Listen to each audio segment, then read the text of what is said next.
Welcome to the AdaptX podcast, where we have discussions with individuals who are building accessible businesses or products, advocating for inclusion, or excelling in adaptive sports. Our intention is never to speak on behalf of those with disabilities, but rather to give them a platform to amplify their ideas, voice, and learn strategies to scale our impact and help other businesses become more inclusive. Today, I'm joined by Evan Schwerbrock. A few months after earning his bachelor's degree in health sciences from Bradley University, Evan developed Leber's hereditary optic neuropathy and became legally blind. While adapting to this new normal, Evan went on to receive a master's degree in kinesiology with a concentration in applied exercise physiology from the University of Illinois at Chicago. We're big fans of U of I because of Adam Bleakney and all the work they do for wheelchair racing. Now Adam is a certified personal trainer and fitness nutrition specialist through NASM and runs the online resource Cane and Able Fitness for individuals with visual impairments. Evan, thank you for joining us today. Of course. Thank you so much for having me. Can you maybe take me back to your first university experience, kind of going into Bradley and why you wanted to pursue health sciences? Yeah, so I had gotten an opportunity to do a lot of really cool things in high school. I went off to what I call boarding school, but it was a math and science academy where we had to do these different service hours. And I was always the kid who didn't care as much about math and science, and I was just staying afloat there. I really liked the physical stuff. So I would talk to our PE teacher, who was a former bodybuilder, all the time. And she was super accommodating to me and just gave me all kinds of time that she really probably shouldn't have, because I was probably asking a lot of really dumb questions. But I was very interested. Wound up helping start a student athletic trainer program there, where you can do your service hours by helping out the sports teams and the athletic trainer in order to, wrap ankles and get that kind of stuff ready. And we got kind of into some rehabby things there. And then I got to do a study, basically, all on my own at the Feinberg School of Medicine at Northwestern University with their physical therapy group. With stroke patients, and then using a fancy robot to help analyze the force velocity curve. So I really enjoyed that project and really wanted to help people. But that experience kind of lent me into physical therapy things. And then once I got into undergrad and was working out all the time and started shadowing the strength coaches and doing things like that, I realized I wanted to work with more active populations, not just help people after they're already broken, but instead get ahead of that and make sure that I'm able to help people way before they're broken so that they don't break down nearly as early. So those initial kind of experiences in fitness kind of led you to pursue this degree in health sciences. And during that time, you became legally blind. So can you maybe kind of take me through the months leading up to that? Were you symptomatic in any ways? One eye, both eyes? Yeah, so I had graduated from undergrad and then was basically doing like a gap year, assessing my options and working a couple different jobs in the fitness industry. I was a high school strength coach for that summer, working as a personal trainer and overseeing a college fitness center. And I was playing just regular recreational volleyball at our YMCA. And this was in November of 2014. I was usually pretty good. So I had been forced to play a lot in undergrad and everything with my friends. And then one day I thought my contacts were off. I thought the lights were just bugging me, or something was weird. And then I got hit in the face. And I always like to kind of use the shock value of it was actually my eighth grade teacher who was on the other team who hit the ball and I got hit in the face. So I was like, that's like never happened. So I've never been hit in the face before. I'm always able to react really quickly, blah, blah, blah. I didn't even see it coming. So keep playing, wound up going to serve and I throw the ball up and I lose it. I don't even know where the ball is. So I just randomly swing and it like hits the ground like 10 feet in front of me. So it was that day I realized, oh, something's up. Wound up getting an eye appointment and very quickly realized nothing was being able to be fixed in the front. And then we took pictures of my nerves, my optic nerves, and they were pretty well shot already. So within 2 weeks, I'd gone from correctable vision with contacts and everything, driving, all that stuff, to a death ride in a car, put my keys away after I got that preliminary diagnosis, and we were done, just figuring out how to adapt and go from there. I believe since it's a mitochondrial disease, it can only be inherited by them through the mother. Is that correct? Did anyone in your family have it? Yeah, we've got a couple people on my mom's side who have it. So was it always on your radar or something you were concerned about, or? Not really. Especially we were told like it is onset later in life and has to do with like alcohol or drug abuse. And I was like, well, I'm not very old or anything like that. And it turns out we were kind of misinformed. It can show up and usually does show up in younger guys who are about early 20s or so. But I still had doctors telling me like you're like the healthiest person we've ever seen with this disease or anything. So I was kind of a weird anomaly still, but yeah, I wasn't really going through life thinking anything about that until all of a sudden it was like, oh, that's right. That's probably it. Yeah. So how does that manifest just for people who aren't familiar with the diagnosis? So what amount of usable vision do you have today? And So where mine stopped is I have some vision in my peripherals, and then down the middle is pretty dead. I always talk about everybody has that kind of little bit of a blind spot in their right eye where you can like kind of there's always like a piece of paper test. I remember doing in school in order to teach us about this. But your brain actually makes up what's there. So it takes context clues and tries to fill in that gap so it's not confusing, a blurry spot. So my brain's constantly trying to do that with what tiny little blurs it actually gets down the middle. So it winds up being a bunch of little dots and stars jumping around and trying to confuse me. And that leads to some hallucinations and little things like that you learn to control and understand what's real and being manifested and what's not. But my peripheral is what I kind of rely on a little bit more. I would imagine that can be both physically and emotionally and intellectually exhausting. Do you find that like you fatigue a lot quicker just over the course of a day trying to work, or kind of do you have a different setup for how you can work effectively? Yeah, the first couple of years was pretty rough fatigue wise. I wouldn't be able to focus very long. Bright lights, I couldn't sit in a movie theater for that long, or I would just sit there with my sunglasses on, things like that. I still have some light sensitivity, a little bit of nausea, things like that, but I'm able to control it a lot more. You tend to get used to it pretty well. Yeah. What was your initial response to the diagnosis, and like what do you think is like the social emotional differences between an inherited disability later in life as opposed to someone who was blind from birth? That's a good one.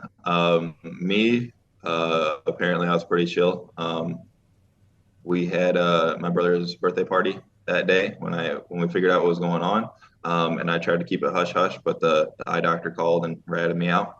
But I don't know. I've got a very tough family, especially my mom. So she will just shrug off surgeries or literally cancer at times, just power through treatments and stuff. So um, it's kind of ingrained in us to be able to power through and just figure out solutions through action. So I was just kind of locked into that, how I was going to adapt. So I gave myself a couple days, and then we were trying to just figure out life and faking my way through that. Those couple jobs still, and zooming on my phone when people weren't there, so I could do my computer work, things like that. Um, but I'm not sure so much how it compares to someone who would have had such a disease all their lives. Um, I just know that as long as you have a good support system, that social emotional aspect can be a lot easier. Yeah, that mindset and like the support system is a pretty similarly echoed sentiment when we talk to clients with like SEI or who've had like a drastic overhaul to their lifestyle due to a disability later in life. And I think it's a important message to communicate because a lot of times, like the medical model of disability, people assume that everyone with a disability resents their condition or that we should sympathize for them. Whereas a lot of the conversations that I've had, people have the mindset that they've taken towards their disability is pretty motivating. So I kind of like the message you communicated there. Were you ever concerned that you weren't going, like you were going to have to change occupations or that you weren't going to be able to do what you wanted to do? I'm pretty stubborn, so I kind of just figured I'd figure something out. Um, because I hadn't even applied to grad schools yet when this happened. I was working on it and researching ones to do and things like that. But then um, after we figured this out, I quit applying anywhere except for University of Illinois Chicago because my sister was there and she was willing to be supportive and help me out, just surviving during that time. So I just kind of put it in God's hands and said, if I'm going to go to grad school, it's going to be here. That's going to be it. And then we'll figure it out from there. And luckily, I got in, and we kind of just kept trucking. Did you know that U of I was National Paralympic Training Center and worked with a lot of Paralympic athletes? So I get to kind of relive that experience every year through this camp that I work in St. Louis, where these young adults come in with visual impairments, and they're like, I've never met another blind person. So thought I was going to be part of that statistic as well, not knowing how to advocate for myself, not knowing what resources there were. I thought there was going to be nothing except maybe a software to help me, and that'd be about it. Um, so I had no idea for like the first probably half of grad school how I was going to adapt, let alone understand that there was a bigger community up there. So we actually did for one of my classes. One of my teachers brought in a guy who was really good and on the Paralympic team for wheelchair basketball. And they had a whole wheelchair basketball day for us. Had all the equipment there at the gym, apparently tucked away in a closet, and we played that for a whole class. So that really helped me understand that there was a bigger community there and get to appreciate it. Yeah, absolutely. And now, are you working full time as a personal trainer? I'm in between jobs right now. I'm actually trying to just build up Cane Enable Fitness currently. There were some different issues with my disability and a workplace actually up in Alaska, and we're having to deal legally throughout all of that and figure it out. But in the meantime, making the best of things, this has given me a really good opportunity to work on Cane Enable Fitness a lot more. So being able to create more content, and then got to do a trip and do some seminars in Medellin, Colombia, and all kinds of fun stuff like that. So trying to put my focus into this population currently. Yeah, absolutely. Maybe we can dive into that a little further. When you were first Yeah. diagnosed, were you able to find any resources for training with a visual impairment, or did you find the information to be pretty scarce? I found nothing really, especially approached at the level I wish to. A lot of uh, help for people with disabilities is a little bit more like, yeah, you did it, and just doing a little bit of something. And I know you guys are different, but I've worked with many different disability groups growing up, and that seemed to be what it was. It's like a pat on the back, like, oh, you stood up and down in a chair 5 times. Yay, we're done. So I wanted to make sure that something really efficacious was going on out there. And yeah, I did not find that in my first few years of having a visual impairment. Yeah, that's one of the narratives that we try to combat against is like the idea that solely due to the presence of a disability that you should expect less or that you should congratulate someone for performing rudimentary tasks. And while it's like Yeah. well intentioned, it continues to kind of marginalize and lower like expectations that people have for people with disabilities. So it's a intended to be positive, but ends up actually having negative repercussions, at least from my perspective. But I try not to be like too cynical because I know people are doing their best to support people with disabilities, but they aren't always knowledgeable enough to know how to push them appropriately, or maybe it's just what they've been exposed to. So I can appreciate the approach to trying to like raise the standard and raise the bar for people with disabilities. You competed in strongman currently or previously? Yeah, I'm revving back up, trying to get back in shape to do some cool competitions again. Yeah. But I think I've done 11 strongman competitions, and those have all been since my diagnosis. Yeah. And what kind of drew you to strongman? Do you find that it's a sport that has fewer barriers to participation with your visual impairment? Or?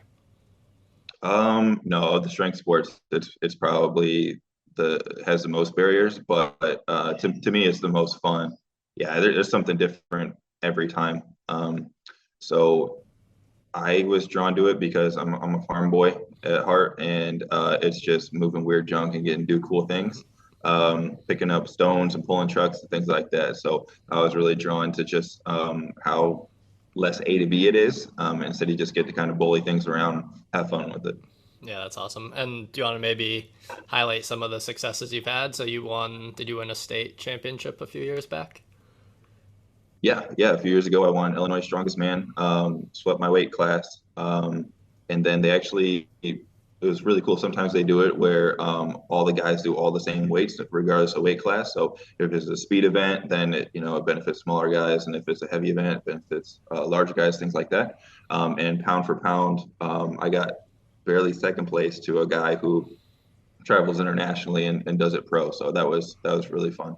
That was a good day for me. I would say I was listening for two that day because my mom was competing too, and she got a little injured. So we kind of just made up for that and went into a different mode that day.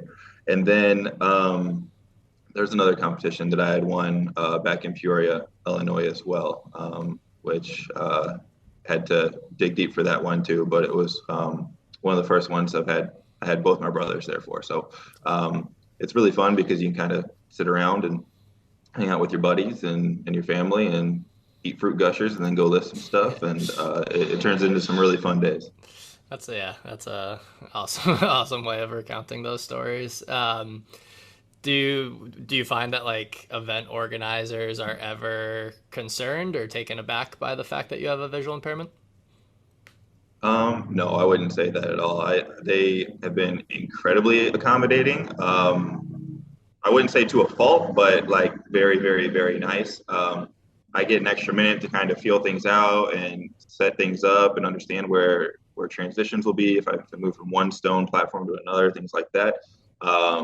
And it was pretty funny at 2019 Nationals. There was like it was at that point the biggest strongman competition ever, the most people ever out in Columbus, Ohio. And the promoter at the rules meeting is like, no one gets a coach on the floor except this one person who is blind. There's the only person I am allowing to have anything, and don't say a thing about them getting anything. And just told all 1,000 people that were there, like they get an accommodation. Don't even talk to me. So it was pretty cool because then everybody, you got everybody looking around the stands like, oh, who is it? Who is it? So it was very, very fortunate that they are just super helpful. It's a very, very kind community for sure. Yeah, I was gonna ask if you ever use a guide. Like I'm in the marathon world, and obviously a lot of people with visual impairments run with guides. Do you use a guide in competition or? It depends on the event. In strongman, it could be a bit of anything. So if it's like a truck pull where you use a rope, the rope is your guide really there. So that isn't too bad. But then there's been some events where it's just like I don't know left from right. If I throw a sandbag and it doesn't get as high and I have to go get it again, I need help with that. So just different things like that. I don't know where starting lines are, finishing lines are. So depending on the event is how we'll use a different guide, whether it be in front of me. I've had even like a farmer's walk down like a city street. It's what it was. So it's easy to veer left or right because I had no guidelines with my peripherals. I had two guys yelling at me on either side of me in order for me to like audibly know if I was going straight or not. So it's really cool because event by event, you have to adapt in very different ways. Yeah, I like that. Since I'm kind of in the content creation space as well, putting together a course, what is your approach to creating information, like disseminating information? Do you look for literature? Is there really even that much literature on fitness strategies for people with visual impairments, or is it more anecdote? Yeah, it tends to be more anecdote. There's a little bit of research, but not very much at all. you kind of have to delve into other issues. And that's where my master's degree in kinesiology really helps out is I'm able to kind of have a unique perspective of experience mixed with education. So I'm kind of mixing the biomechanics, physiology of different diseases, think about the vestibular system, things like that, in order to create pertinent content. And then that also changes how I address people. So a lot of people, want to create Instagram videos with that are just sheer video and not describe things very well. So it's working on audio description. And then I have different ways of creating tactile cues for someone to feel intrinsically, and then turning that into more of an audible cue so that you're able to tell a client with a visual impairment what to do and they understand how that's supposed to feel because they can't just watch you and pick that up. Yeah, maybe piggybacking kind of on that topic. Maybe if you were to walk into my gym, or if you were to go to a gym and work with a personal trainer for the first time, maybe someone who doesn't have any experience working with someone with a visual impairment. We only have one client at our gym who is fully blind and has been since birth. But if you were to go into a gym and work with a new coach, what would you want them to ask you? Kind of what would you want that process to look like, maybe from start to finish? So building that rapport is huge from the get-go. And I actually have to do this myself every year at that camp I mentioned in St. Louis. The program's what's called. So the SOAR program, they bring in these young adults, and a lot of them haven't been allowed to do PE. There's a really sad this trend of children being just put on the side for PE class. And so they don't have very much physical capacity or kind of understand those cues. So we start building that up just by asking what they like to do, what they've done before, and then being able to go through some basic movement assessments. And then kind of during that process, when you're figuring each other out, always asking like, okay, what is your level of visual impairment? And then another really big one that I always hammer home with different medical professionals and stuff who I'm consulting with is make sure you ask about other symptoms of their disease. Everyone thinks, oh, they're blind. That's the biggest problem, but there tend to be a lot of other issues that come with different diseases that manifest that blindness. So you have to make sure to take that into account as well. And sometimes there'll be even other parts of a disease that mess with someone way more than the visual impairment. Any specific examples of that, or do you have any co-occurring like symptoms? I get neuropathy in my hands and my feet at times. So everybody is like, "Hey, your shoes are untied," and it's like, well, that helps it not be too tight, so I can feel my feet better throughout the day. And then kind of disorganization or people being too loud or getting in the way and things like that. That'll throw my just nervous system off more. So I'll actually get blinder. So if things are organized and I'm able to understand what's in a space, that helps a lot. What level of physical support should a fitness professional provide? And obviously, they shouldn't assume that you want to have like a hand on hand or hand on elbow guide, but what level of physical support do you like, or have you found that most people are comfortable with? I think it really depends on the individual. A lot of blind people will use human guide, especially in a newer environment, and especially if they're newer to using a cane or being visually impaired. I hate human guide where you hold on to somebody's elbow and like back of their arm and follow them.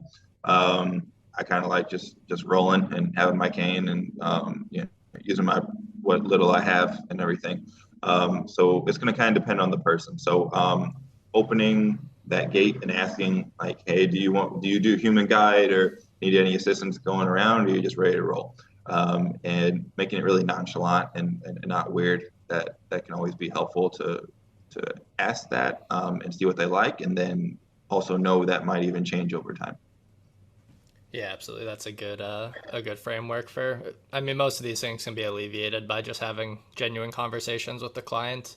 I think sometimes fitness professionals are concerned about doing or saying the wrong thing, whereas at least I've found if your intentions are pure, most people are are eager to explain as much as possible, or they're eager for you to make mistakes under the premise that you're doing what you can to support their needs. So I think kind of alleviating some of those concerns for fitness professionals is one of the things that I hope we can provide. Oh, absolutely. And it's nice to also, as the client, no matter if you're visually impaired, disabled, or not, it's good to feel understood in a bit. So the person putting forth that effort is really great. Instead of someone who is just really awkward and then yells at you, because if you have visual impairment, they also need to scream at you. So, it helps when people do it right. That is one of the communication things I see so much, that like I take care of a boy with Down syndrome and autism, and he's 19, and there's some people that just like elevate their voice and like yell at him like it's going to improve his comprehension if they talk louder. It's just such a weird phenomenon to me, but I guess it's just people talk either woefully slow or woefully loud. It's just kind of a funny thing. Well, Yeah, not weird. funny, but I do often tell people that like whether you currently work with people with disabilities or not, like these experiences make you a better coach for all populations. Like you said, like when you're working with someone with a visual impairment, your ability to communicate audio cues has to be so much stronger, and it has to be concise and it has to be precise. And that's going to kind of make you better when cueing any population. So I was curious, like as a trainer, did you work? Obviously, you worked with some able-bodied and clients without visual impairments. Did they ever have assumptions about your ability to coach them? Um, some people, there's always going to be people who doubt or don't understand and then make a lot of assumptions, which has led to the wrong determination we talked about before. Yeah. But I've been in some different situations where people are very understanding, and even just like you can't even tell that he's blind and all this stuff, or people will think other people when they tell them about my condition, they think that those people are lying about me, even stuff like that. So I can be a pretty good actor, and I take a lot of preparation and thought into kind of rigging the room or my space in order to be able to get the right angles and put people in the right position. So I used to do a lot of overthinking, and I think people understand that and appreciate that, and we still get the job done. I was a professor at a college for 4 years teaching this stuff, and then also did 4 years at a chiropractic clinic as a rehabilitative exercise specialist. And we didn't really have any issues in either of those realms. People were able to understand, and we are just able to adapt. Yeah, that's awesome. I love the educational background in addition to the lived experiences. It makes you better than anyone really for communicating on this topic. Both having that academic prowess and the anecdote. What have been your greatest influences from a training standpoint? Um, Probably like Louis Simmons from Westside Barbell, Charles Poliquin, who passed away sadly, but probably the greatest strength coach of all time from a numbers perspective. And then Cal Dietz is another big one from University of Minnesota.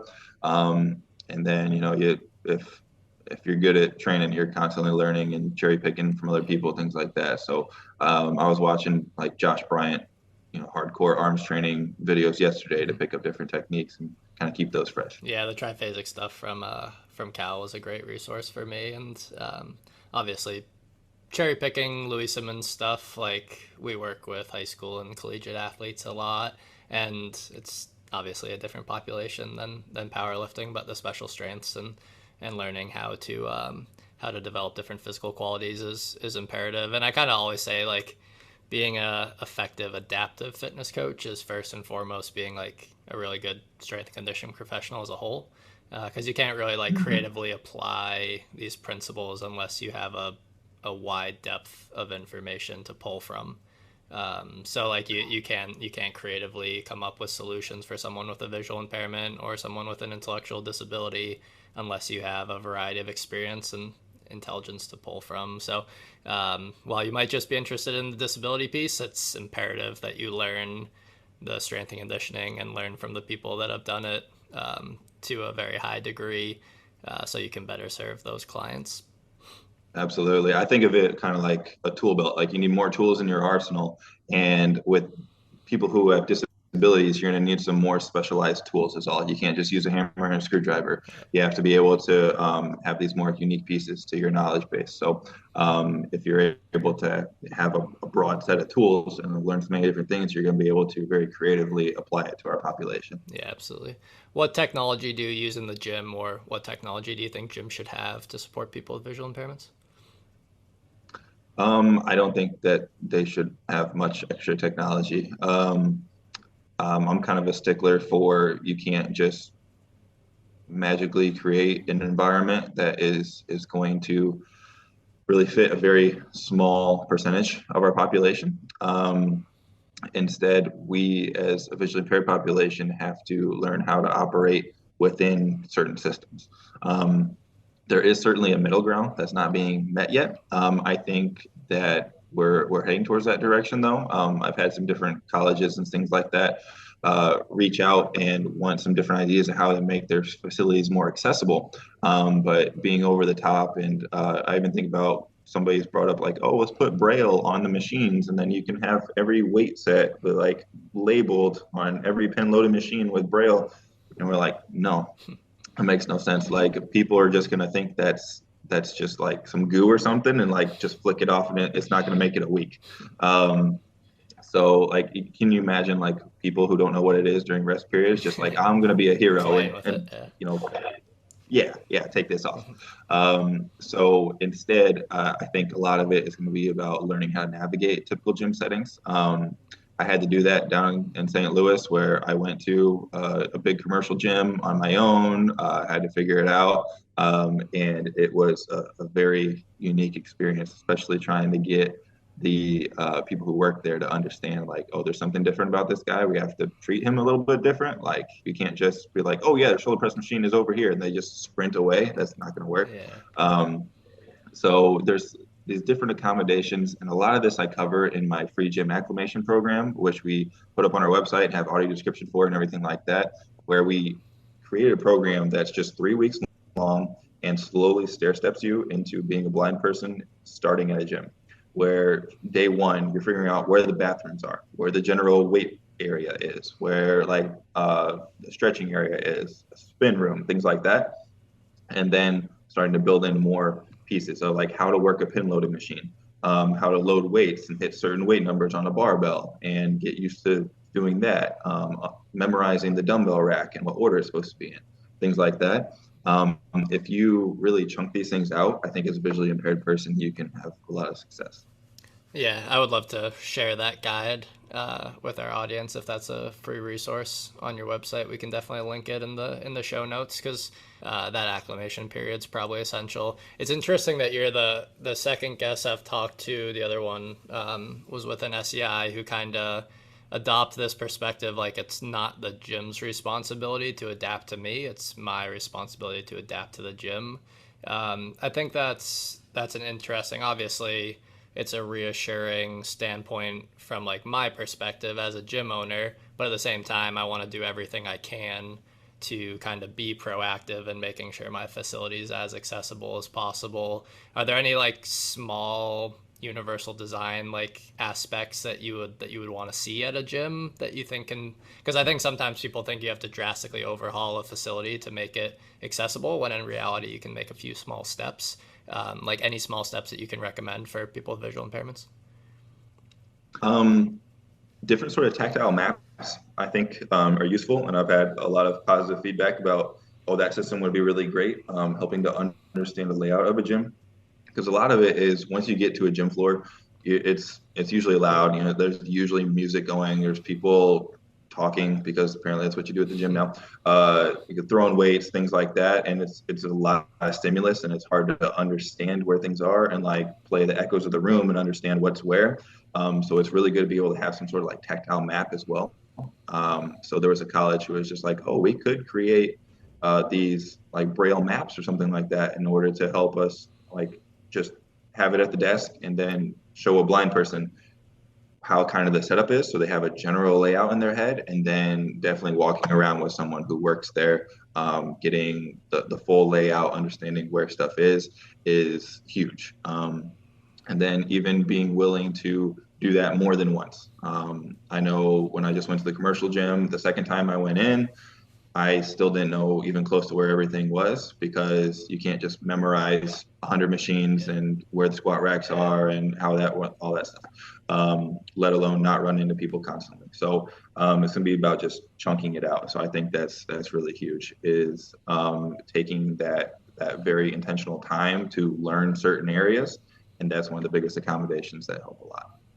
Yeah, that's a perfect small recommendation, easy to implement, not super costly from the gym owner standpoint, not time consuming, just something that would be easy to make people feel good about the gym. And I'm sure people without visual impairments could probably benefit from some sort of mapping system as well that would help them learn how to navigate the gym.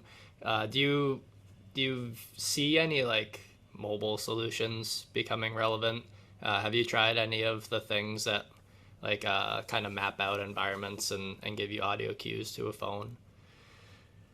Not so much. I know a lot of that's being developed. There's actually a blind Japanese woman named Chieko at Carnegie Mellon who is doing a lot of like artificial intelligence work in that realm where it maps stuff out and then makes it more accessible and you can use different apps. I have not really dug into that too much yet, Yeah. but it sounds very interesting. Yeah, there was one company that I had a few conversations with, and the premise of it was that you have these beacons that kind of physically map the entirety of the gym, and someone can go in and get these directions through their phone. But the thing that seemed to be a little tricky with the gym environment is like sometimes my prowler sleds get parked in like slightly different areas, or the orientation of the med balls kind of gets changed, or maybe a rowing machine gets moved over a few feet to the left. And I don't know if the beacons really have the capacity to make those small adjustments that would be pretty essential if you're being told to walk straight and there used to not be a rowing machine there, but now there is. Like it becomes a little bit of a liability. So I wonder how the combination of AI and these technological solutions will kind of come up with a better alternative to that. But it does seem like it would be something that would be a great addition if they can come up with a solution. Yeah, it's certainly a great start. And I always say, like at the gym, usually people are the problem. You know, leaving junk out or Yeah. getting in the way, or like I'm trying to do a sandbag run and I can't see what's going on. So you know, trying to do that with a heavy sandbag and people are just like kind of just like lollygag in the way, and you're like, guys. So I always have to ask someone if the track is clear, things like that. Yeah. So maybe AI will create a solution for them too. I don't know. We'll see. Maybe, yeah. I feel like half the time my job is just to make the 10 or 11 people training at my gym aware of what other people are doing because they just seem to be in their own space and own world. But we kind of wrap up a lot of these conversations with, and we've already talked about this topic a little bit, but like as a whole or globally, what do you think gyms need to do to be more accessible and inclusive? Not maybe only for visual impairments, but for people of all abilities. It's a great question. I think just providing more willingness to help, and maybe just a little bit of side training in order to understand how to work with someone with different disabilities.